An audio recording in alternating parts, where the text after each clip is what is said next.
আহতদের উদ্ধার করতে গিয়ে গুলিতে প্রাণ গেল গোলাপগঞ্জের মিনহাজের। বাড়ির পাশেই ছোটখাটো একটি ওয়ার্কশপ সাইদ আলমের। হাফিজ ইঞ্জিনিয়ারিং নামক এই দোকানটি এখন ইতিহাস। এই দোকান বন্ধ করে দুই ভাই ঝাঁপিয়ে পড়েন আন্দোলনে। গুলিতে আহতদের উদ্ধারে সহযোগিতার হাত বাড়িয়ে দেন দুই ভাই। নিহত মিনহাজের বড় ভাই সাইদ আলম বলেন, 4 আগস্ট আমিও আমার ছোট ভাই মিনহাজ দোকানে কর্মরত ছিলাম। আমাদের দোকানের পাশে আন্দোলনকারীরা ছাত্র জনতা ও পুলিশ বিজিবি সহ আওয়ামী লীগের নেতাকর্মীদের সাথে সংঘর্ষ শুরু হয়। বৈষম্য বিরোধী ছাত্র আন্দোলনে এমসি একাডেমি থেকে আসা মিছিলটি চৌমোহনা এলাকায় পৌঁছায়। তখন আওয়ামী লীগ ও তার অঙ্গ সংগঠনের নেতাকর্মী পুলিশ বিজিবি অস্ত্রশস্ত্রে সজ্জিত হয়ে ওই মিছিলে হামলা চালায়। ওই সময় তারা মুহুর্মুহ গুলি বর্ষণ করে, এতে অনেকেই আহত হন। আমিও আমার ভাই মিছিল থেকে আহতদের উদ্ধার করতে থাকি।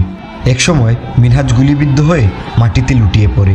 আন্দোলনকারীরা তাকে ওসমানী মেডিকেল কলেজ হাসপাতালে নিয়ে গেলে কর্তব্যরত চিকিৎসক তাকে মৃত ঘোষণা করেন।